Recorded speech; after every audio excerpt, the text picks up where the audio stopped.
Retro.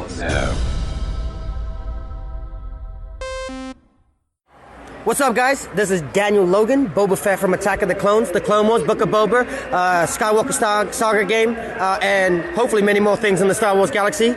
You are listening to Jay and Dennis on Podcast Stardust. Yep, this is the way I've spoken.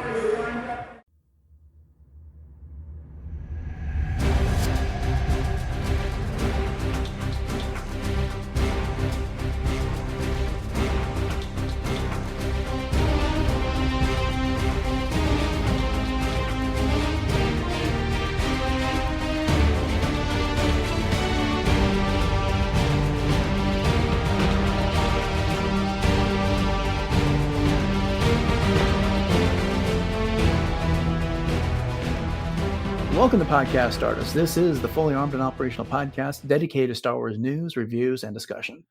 I'm Dennis Keithley. And I'm Jay Krebs. And we are taking a step back into the Clone Wars for this episode. But before we do that, Jay, I want to go ahead and remind everybody what our social media contacts are. Absolutely. We are on Facebook and Instagram, conveniently, at Podcast Stardust.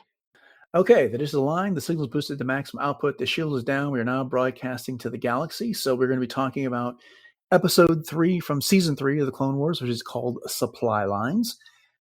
Jay, you want to go ahead and give us the summary of the episode to kick off this conversation? Sure thing. Ryloth is under siege from the Separatists, and the Twi'leks are running out of food and medical supplies. When the Separatists defeat the Republic fleet, the only hope of getting those supplies to Ryloth is through blockade runners. The Jedi and the Republic want to use Toydaria as a staging base for this humanitarian mission and send Jar Binks and Senator Organa to negotiate a treaty. However, Senator Lot Dodd of the Trade Federation arrives and convinces King I always get this wrong. Help me out, Dennis. Katunko. Convinces King Katunko that providing any such aid would put both the Trade Federation and Toydaria's neutrality in danger. However, King Katunko conspires with Jar Jar and Senator Organa to deliver the aid behind the Trade Federation's back, and their mission is successful after Jar Jar provides a timely dinner distraction. So again, it's still a relatively early episode of the Clone Wars, episode 3 of season 3 out of 7 seasons. And this episode serves as a prequel to the very first episode from season 1, Ambush, where Yoda is meeting with King Kotoko to talk about a treaty, whereas they'll set up a base there on Toydaria. And it is also leads into the events of the Ryloth trilogy that takes place at the end of season 1, where they liberate the planet from the Separatists. So with that as our background here, what did you think about this episode overall, Jay?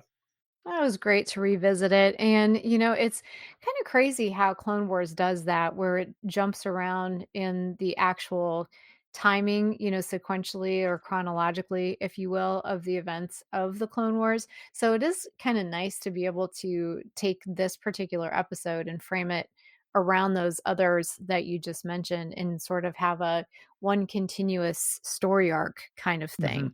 And just the fact that we get a lot of the Ryloth history, I guess, and getting Sham Syndulla, which of course is Hera Syndulla's dad. And so after Rebels, I know I went back and watched these quite a few times and just getting that perspective historically of, where he is in the whole scheme of things as far as a freedom fighter and whatnot. But aside from that, this episode, after I watched it again, I thought to myself, it's crazy how non-kid oriented some of these Clone Wars episodes can actually be. And yeah, you've got your fun little Jar Binks, antics, and you've got some action and things like that. But realistically speaking, there's a lot of, adult political kinds of things going on in this.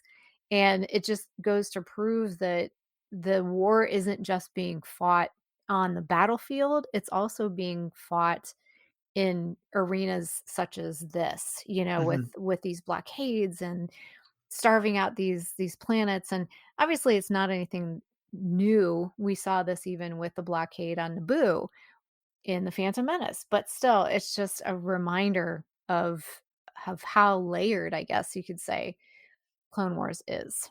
But that was very long-winded, I know. But what did you think? No, it's it's a good episode. It's not one of the most memorable episodes, I think. I feel like a lot of our coverage later is like, oh, I forgot, this was such a good episode, and it's one that we could visit over and over again. And I just haven't revisited this one frequently. It's one that'll be on when I'm in the background or whatever. But since we were doing a discussion of it, I really paid attention this time. And yeah, the politics really stood out to me. There's some complexity there that we'll discuss in just a bit. The thing with Jar Jar is that if you don't like Jar Jar, then this episode is going to annoy you based on the antics that happen in the back. How his little dinner shenanigans is what really saves the day. But if you're a little bit more neutral or like Jar Jar, then you're going to be fine with all this. So yeah, there it is. It's a good one. I also like how the Clone Wars kind of skips around, and it's something they kind of got away from the farther you get into the Clone Wars. They quit going back in time as much, and then they didn't do that at all in Rebels, right? They just Right. Told a story and kept it going. And then the Bad Batch also didn't do any of that type of jumping around there. They just told a linear story, one thing followed the next with there. But I remember when the Clone Wars was coming out, they were kind of talking about this as a possibility, that you would have these stories that take place at different part of the Clone Wars. And frankly, that got me thinking, is like, you could do a season 8 of Clone Wars today if you wanted, and tell stories about missions featuring any Jedi you wanted that takes place at any point during the 3 years of the war. And it would Oh, totally cool. work if you wanted to do it just doing this way. And they really leave it up to the audience to figure out that this is not something that just happened after the last episode you saw. This is a prequel to everything that you've seen in the Clone Wars so far. Mhm. Mhm. No, I love how you put that because you're absolutely right, and that just makes me think about all the possibilities that could potentially happen because of course there's so many different worlds and there's so many different Jedi and there's so many different missions. And again, just focusing on whatever world you want to focus on at the time and fill in gaps that way, even though the Clone Wars does have kind of a central character base, of course, with Ahsoka and Anakin and Obi-Wan, just as Rebels does or just as the Bad Batch does. Those two, as you said, being more linear, there's not as much wiggle room to tell more stories. Mm-hmm. And yeah, I love that idea. And it almost makes you wonder too with the Clone Wars if they did that really purposely, or was it kind of a, oh yeah, we meant to do that kind of a thing, where they would come up with like, oh, what if we told this story, oh, but that's not really in the same kind of time, like, oh, that's okay, we can just go back in time you know Yeah, I think when you got a guy like George Lucas, who made a fortune off of telling 3 movies and then decided to tell 3 movies that took place before that. He's not the first person to ever do a prequel, but he's kind of the person that made it famous, that made this type Mhm. of a thing like a big deal, that it's not important to him that necessarily, oh, we can't go back and tell that story because we've already told this one. And I think for him, and I'm guessing a little bit here, that they had tons of stories. They decided to adopt or adapt certain scripts into the episodes we got, but then later, I know in some instances we've heard where they've gone back and done this, like they didn't have the art assets yet to do the story that they wanted for that time period, so they had to wait to do it. Mhm. And Mhm. they just weren't not going to tell the story because they'd already moved past that era. They would go back and tell those stories. So Yeah. yeah, that's the type of thing George would do all the time. So let's talk a little bit about here. We've been talking about the politics. So Toydaria is a neutral world. And as we come to find out over the course of this episode, they are driven by this type of thing, providing aid, of looking out for people. And in fact, one of the king's advisors points out that their constitution kind of mandates that they help people that need assistance here. But then Lot Dodd gets sent on the down low by Count Dooku after they've intercepted, or the Separatists have intercepted a mission that Bail Organa and Jar Jar were going to do this, and has Lod show up and say that and object to this entire arrangement that Bail Organa is proposing. And the reasons he give are that the Toydaria is a neutral world, and if they get involved in this, then they are going to be helping out the Republic because there are Republic soldiers there. which would call into question their neutrality. But the Trade Federation is also neutral. And before, and Dodd practically shouts this down, like, before you even bring up Viceroy Nute Gunray, he is he's an extremist, and he's essentially Yeah. defected from the Trade Federation, is helping out the separatists. But the Trade Federation itself is in fact neutral, and it's working on both sides, which I don't understand how as a neutral world it can maintain representation in the Senate, but that's neither here nor there. And the point being that if there's a relationship between Toydarian and the Trade Federation, and if you violate your neutrality, then we can't do business with you, because that will put our neutrality at risk, and we will be at a risk of being attacked by the separatists. And then one of the ministers there on the King's Council says, well, we have to consider our economy. So they, at first blush, it was just kind of like, when I saw a lot Dodd show up, I was like, well, why are you objecting to all of this if you're claiming that you are in fact a Republic senator? But it takes a little while, but they do lay out the pieces for us. What did you think of this entire relationship? Yeah, Arrangement, I should say. it's very sordid in a lot of different ways. And when you brought that up, when Lot Dad talks about oh shoot, Viceroy Gunray as being an extremist, the first thing I thought of was Saw Gerrera and how Mhm. they talked about him being an extremist in the rebellion. So, but is he truly, or are they just kind of playing this card kind of thing? My whole thing was, why is Lot Dot even looking at this as being something that they need to even worry about? You know what I mean? As far as I understand that they are trying to with the trade federation trying to keep everything kind of in line, but Mhm. obviously, there's they're against the republic. They've got to be. So they say that they're neutral, but they're not. So there's so many sticky areas going on here that you can fall into. Yeah, yeah. I mean, it's just because we know from Attack of the Clones that there's this statement that um, Co. Bevel makes that after how many trials that Nute Gunray has had in the Senate, that he's still free at this point. They Mhm, haven't been able to mhm. convict him, and there is a problem. Captain Panaka saying at the end of the Phantom Menace that there goes your charter, and because of the Trade Federation had this blockade.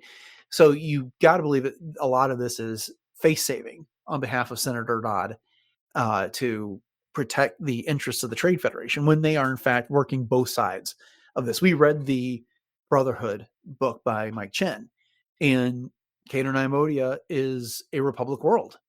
And despite the fact that the Trade Federation is mainly made up of Neimoidians, they are in fact a different thing Mhm. from the representation. It kind of so it's one of those deals where, when we get the opening crawl to the Phantom Menace and they're talking about taxation of trade routes is causing all this problems, you're like, really? that's Right. that's what our saga is about, taxation. Mhm. But they don't really have the room necessarily to explain all this stuff or to make everyone understand it or to understand why it's a big deal. And I guess that's one of the reasons why I appreciate this episode, is that it does add that layer of complexity. And if you're paying attention, you get it by the end of Mhm. this. Mhm. And that's what I was saying at the very beginning is that, it is appealing for the parents that might be watching this Mhm. because for the kids, this is going to go completely over their head. And it does it in such a way though that especially when Jar Jar gets involved, that it'll hook the kids back in for sure. Yeah. The other thing this does is that, Count Dooku sent Lot Dodd to do this. And so that Lot Dodd actually has ties to Viceroy Gunray.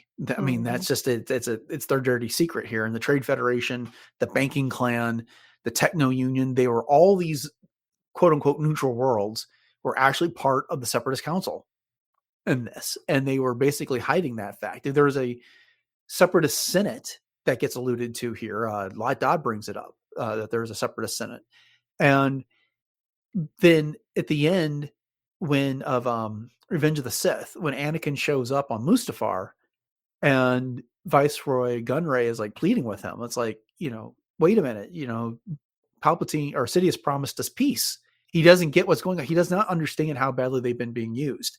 But you can see the complexity of how badly they were being used in Yeah. episodes like this. Yeah, it's so true. Mhm. One of the things I want to talk on is that you've got Jedi Master Dai, who is the Nick-2 Jedi that is leading the resistance on Ryloth. And the trivia guide for the trivia section of the episode guide goes out to point how his full name is Ima-Gun Die, as in I'm gonna die. So it Oh was a my little gosh. bit of something cheeky that he's not going to make outside of this episode. And then the admiral that's in charge of that fleet is Admiral Dow, which is actually Admiral DAO, which stands for Dead on Arrival. Oh boy. So they basically were giving throwaway names to these short-lived characters. I would love to have seen more of Jedi Master Dai, though. I thought that character looked so cool. Yes. He seemed like he was so dedicated to the Force. He sacrificed himself, and not only him, but the clones. Captain Keeley, that was serving underneath him. They came up with this plan when the battle droids and the Separatist armies were closing in on them. They're going to collapse one pass so that the Separatists had to come down another, which would buy the Twi'lek time to escape. And he doesn't come out and say, we're sacrificing ourselves, we're not going to survive this mission. But it was understood by everybody in that moment. And then when it finally comes down to that battle, the clones put up a stiff fight. General Dai is doing the same thing. And he basically tells Captain Keel, let's make this memorable. And they go down fighting.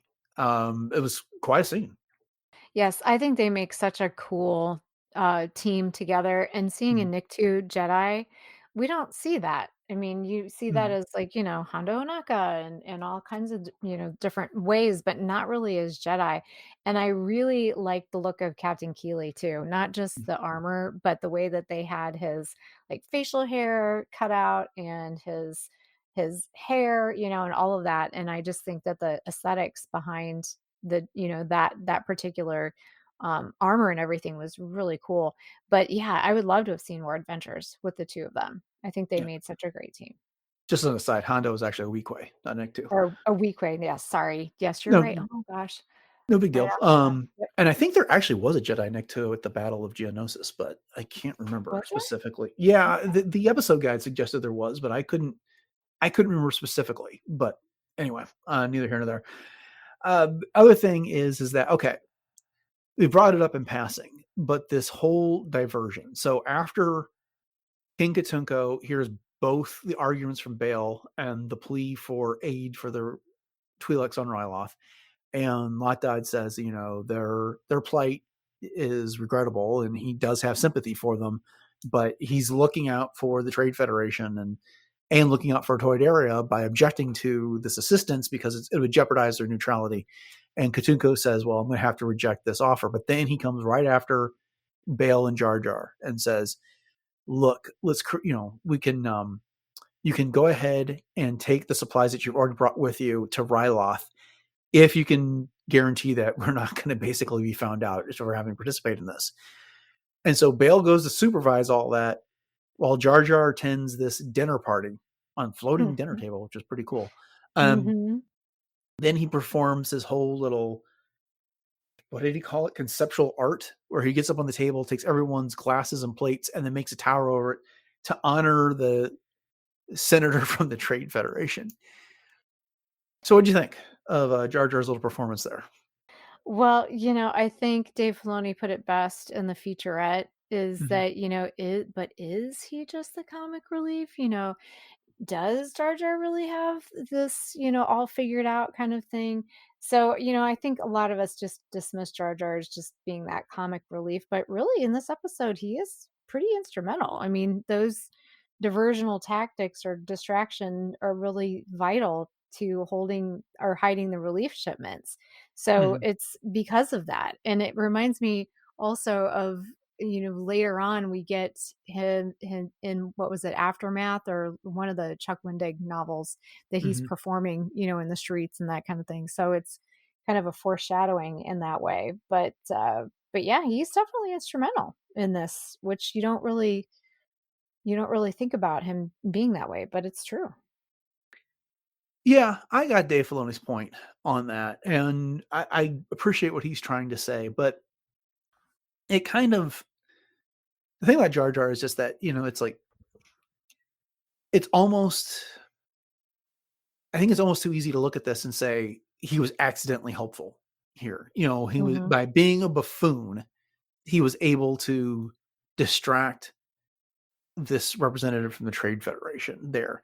And okay, Jar Jar may not be known as one of the great minds of the Republic and stuff like that. He gets taken advantage of in Attack of the Clones to help authorize the creation of the Grand Army of the Republic and give emergency powers to the Chancellor. So he gets taken advantage of it here. And so I don't know. I mean, I don't need him to come out and give the statesman's speech for the ages or something, but perhaps something just a bit more subtle that's just not over the top would have been cool for Jar Jar in that moment to get to see. Because, you know, think about when we see him in battles, you know, how much of him screeching and accidentally pulling down the gate, which, you know, lets out the things that take out the droid tanks and whatever there.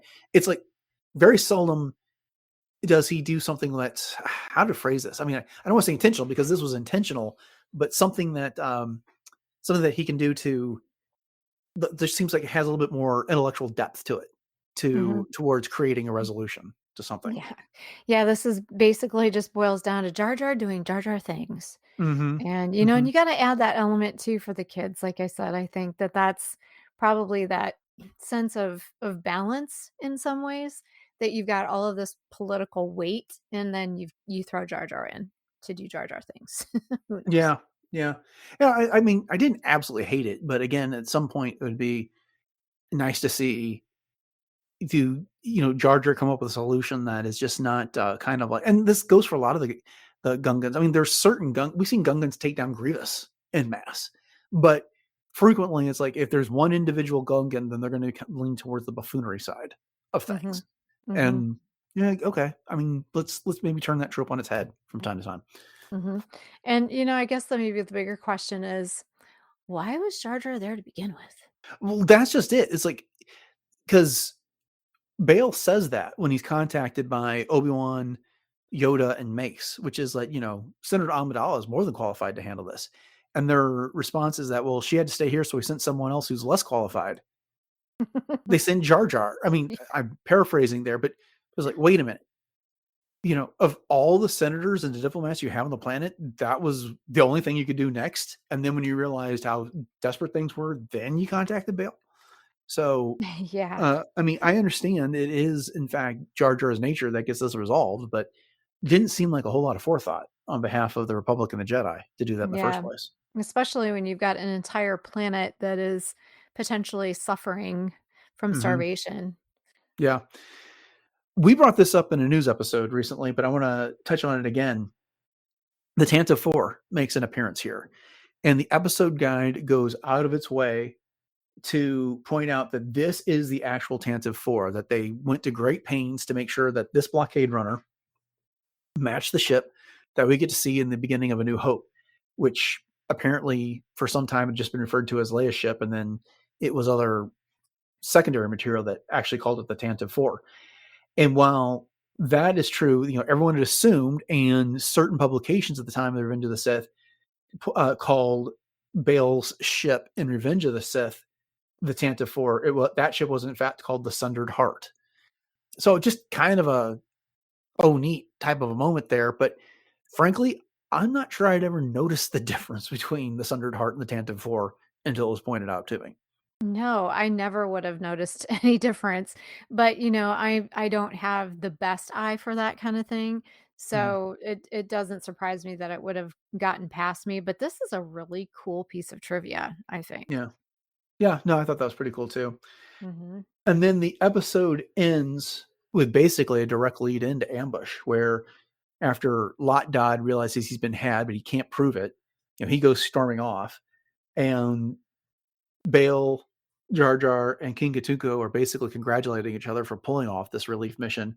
And then Katunko says to Bale that maybe he should reconsider his Toydarian neutrality, and he's now ready to meet with the Jedi. To which Bale responds, "Master Yoda will be, glad to do that." And so that's leads us directly in to that first episode we saw. So that was a neat little way of creating a transition and kind of reminding us where this episode belongs in the timeline without saying, "Hey, everybody, this belongs right before Ambush." Absolutely. Yeah. But that's what I've got. Did you have anything else from this episode you want to talk about before we wrap it Oh, up? not really. I mean, I think we hit all the main things and how it ties into, other arcs, and as you mentioned, Ambush, and it does it very nicely. Yeah. I guess the only last thing that occurred to me is just Cham Syndulla. You touched on him a little bit here, but we kind of see the reason why he distrusts the Republic here, because General Dai and the clones were promising relief that just wasn't coming. And then it finally showed up, but it was a fraction of what was Mhm. promised there. So that does add some depth to that Ryloth trilogy of episodes that come at the end of season 1. Yes, Yeah. So there's that. But if definitely. there's nothing else, then we'll go ahead and wrap up this episode. And thank you all for joining us for this episode of Podcast Stardust, a discussion of this episode of the Clone Wars. And if you've enjoyed it, then please consider subscribing to the podcast if you haven't done so already. We'll be continuing our coverage of the Clone Wars. We try to get through one episode a week when we don't have a current Star Wars series on. And right now we're going through Visions, which is kind of delayed things, but we'll be picking that up and then taking a break again when we get to the new Maul series, which I can't wait for. But beyond that, you want to find more episodes of Podcast Stardust, then head over to Shazat.com. The entire catalog, all previous 972 episodes that we've recorded over the past 6 years can be found there. Jay, you want to go ahead and remind everybody one more time about our social media contacts and where else we have set up shop online? Absolutely. So we are so easy to find. We are on Facebook and Instagram at Podcast Stardust. We like to keep it easy that way. And you can also hit us up on all of our Pinterest boards for tons of ideas for everything Star Wars. And then we also have our 2 YouTube outlets, which includes the traditional YouTube as well as YouTube Music. So head over to both of those, like, subscribe, and share those out. And you can also send us an email, podcaststardust@gmail.com. So let us know what you thought of this episode. And also, please send us some questions, because when we have enough, we will put them together in a listener question episode. And we'd love to do that.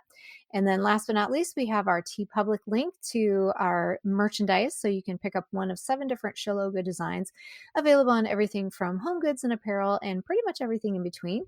So once again, head up that link in our show notes. And if you do happen to pick something up, thank you very kindly, because every one of those purchases does help to support the show.